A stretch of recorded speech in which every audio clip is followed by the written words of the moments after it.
श्री गुरुदेव साधकों शिष्यों के निर्देशक अपने श्री सिद्ध योग दरबार से संबंधित एक चिरंजीव बालक का नाम श्री राजू शुक्ला है।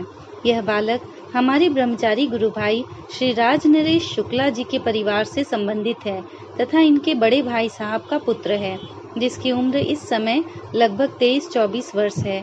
इसने अपने पवित्र एवं दिव्य श्री सिद्ध योग आश्रम ऋषिकेश में रहकर देववाणी संस्कृत की विद्या से स्नातक की शिक्षा अच्छे अंकों में उत्तीर्ण की है।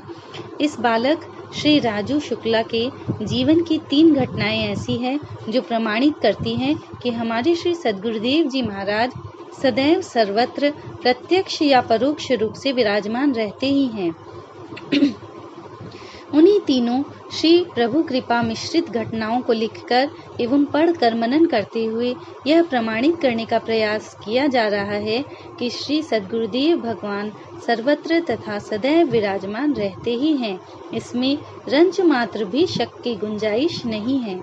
इस कृपा चरित्र को जो भी जिज्ञासु एवं ईश्वर प्रेमी आध्यात्म प्रेमी सप्रेम पढ़ेगा, उसका श्री सद्गुरुदेव जी की चरणों में श्रद्धा का अवश्य ही विकास होगा, ऐसी उम्मीद है। प्रथम कृपा चरित्र आज से करीब 10 वर्ष पूर्व का है। श्री राजू शुक्ला का परिवार श्री चित्रकूट धाम की परम पवित्र धरती से संबंध रखता है। इस बालक के परिवार में किसी बच्ची की शादी हेतु जलाने वाली लकड़ी की आवश्यकता थी। इनके परिवार के लोगों ने इन्हें अपने बगीचे में से एक आम का पेड़ काटने के लिए अपने ही गांव के श्री श्यामा नामक हरिजन चमार को बुलाया, जो इस कार्य में निपुण था, एवं आम के पेड़ को काटने का ठेका दे दिया। अगले दिन बगीचे में से वह श्यामा उस निर्दिष्ट पेड़ को काटने की नियत से पेड़ पर चढ़ गया। पेड़ काटते समय वह कार्य कम किया करता था एवं पेड़ पर बंदरों की तरह कलाबाजी बहुत दिखाया करता था। वह पेड़ पर चढ़कर कलाबाजी दिखा रहा था कि उसका अंतिम समय आ गया एवं वह लगभग 45 फीट की ऊंचाई से गिरा। उतनी ऊंचाई से गिरने के कारण उसके सिर में चोट आई एवं उसे ब्रेन हेमरेज हो गया एवं वह परलोकवासी हो गया। उस समय उत्तर प्रदेश में मुख्यमंत्री श्री मायावती का शासन था। यद्यपि उसकी मृत्यु का कारण तो उसका शरारतीपन ही था, परंतु हरिजन उत्पीड़न का मामला दर्ज हो गया। केस आरंभ हो गया।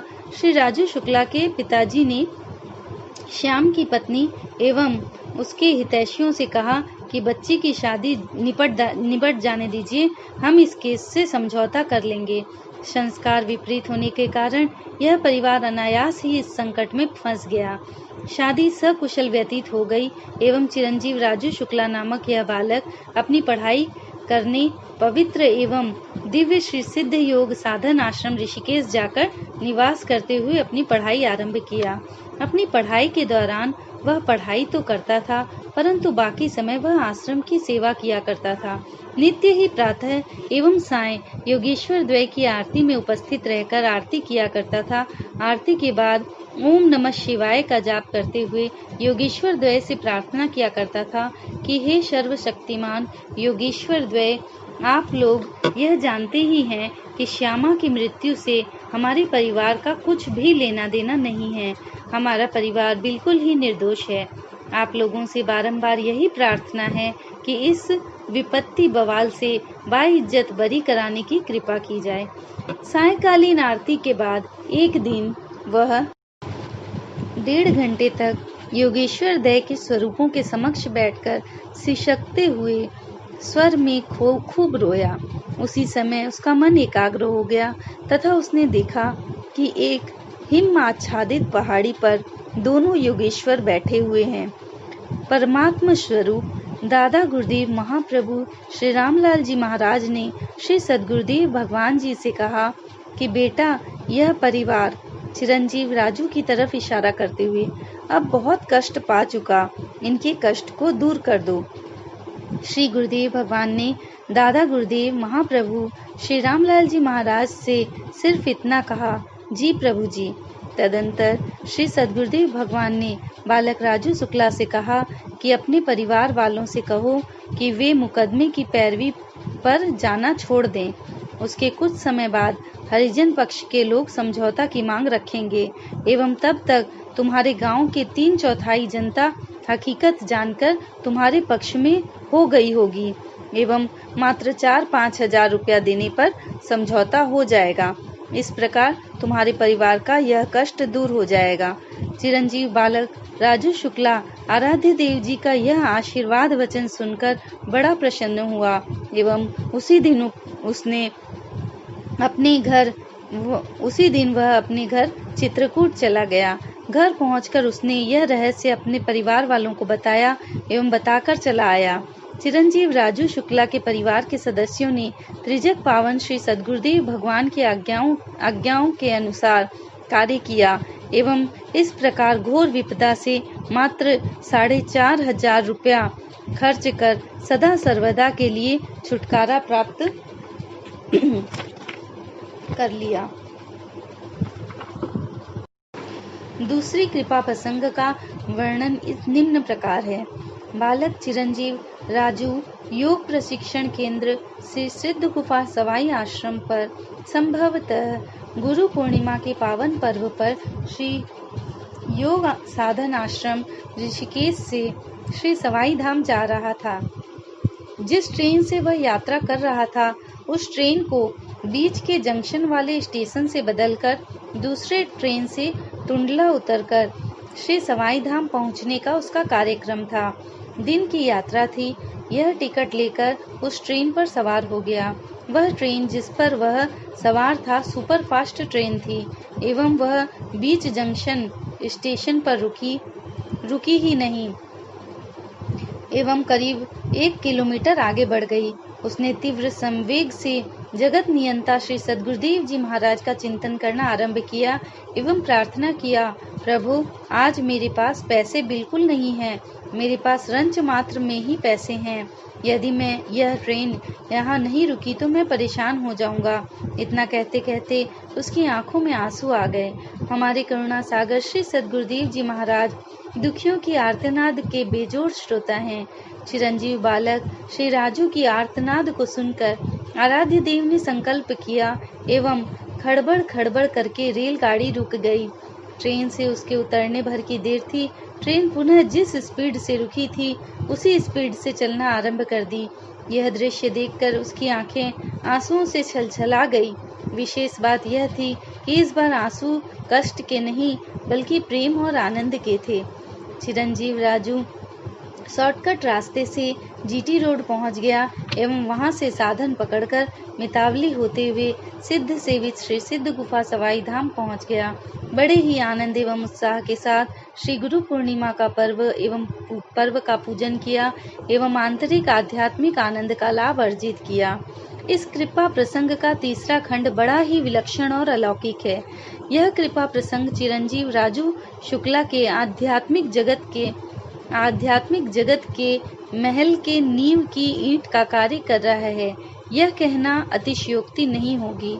बालक राजू जब भी अपनी पढ़ाई से छुट्टी पाता श्री सिद्ध योग दरबार आश्रम सहारनपुर आ जाया करता है। कभी कभी जब हमारे गुरु भाई ब्रह्मचारी श्री राजनरेश शुक्ला जी को यह आश्रम छोड़कर कुछ दिनों के लिए बाहर जाना पड़ता है, वे इस बालक को सहारनपुर आश्रम में बुलाकर उसकी आरती पूजा की पूरी जिम्मेदारी सौंपकर अन्यत्र प्रस्थान करते हैं। बरसात का सीजन था। ब्रह्मचारी श्री राजनरेश शुक्ला जी इन्हें सहारनपुर आश्रम पर बुलाए एवं पूरे आश्रम की सब जानकारी इस बालक को सौंपकर अन्यत्र चले गए। चिरंजीव राजू आश्रम का पूरा दायित्व संभाल लिया।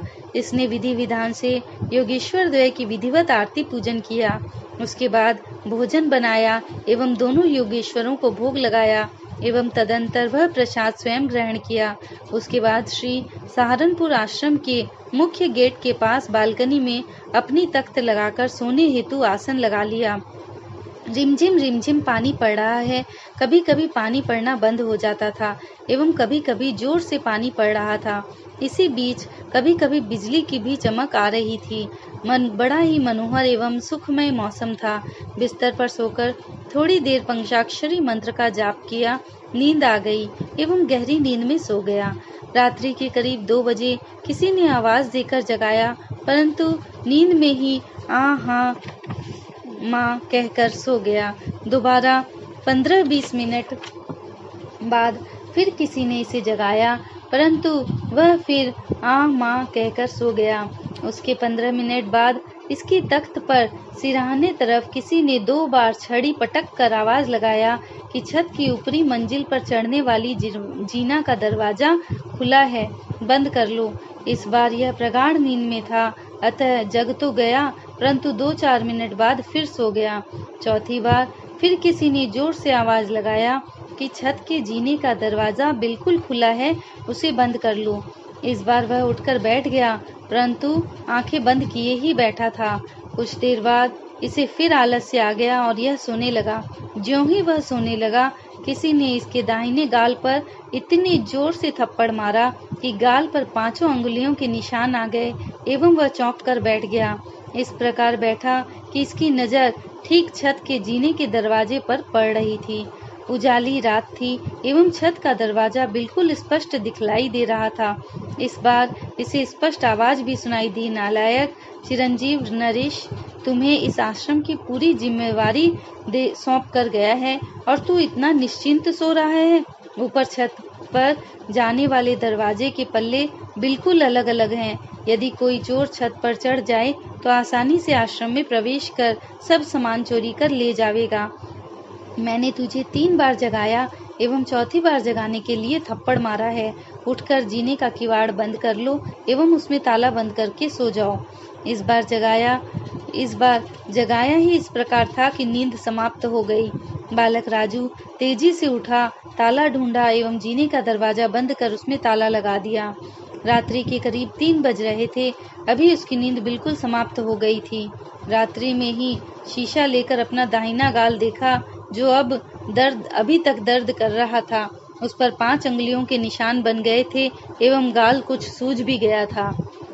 इस विलक्षण सिद्ध योग संप्रदाय से संबंध रखने वाला हमारा प्रत्येक आदरणीय गुरु भाई बहन सब अच्छी प्रकार समझ गए होंगे कि आश्रम की रक्षा हेतु चिरंजीव बालक राजू को जगाने वाले महापुरुष कोई और नहीं बल्कि हमारे आपके आराध्य देव योगेश्वर एवं स्वतंत्र ईश्वर सद्गुरुदेव भगवान जी श्री चंद्रमोहन जी महाराज ही थे एवं हैं। हमारे परम आदरणीय गुरु भाई ब्रह्मचारी श्री रामाश्रय जी ने हमें यह रहस्य बतलाया था कि सद्गुरुदेव जी महाराज जब कभी योग प्रचारार्थ आश्रम से बाहर अन्य दूसरी जगहों पर होते थे तो भी आश्रम पर चोरों के आगमन की सूचना तत्काल दे दिया करते थे।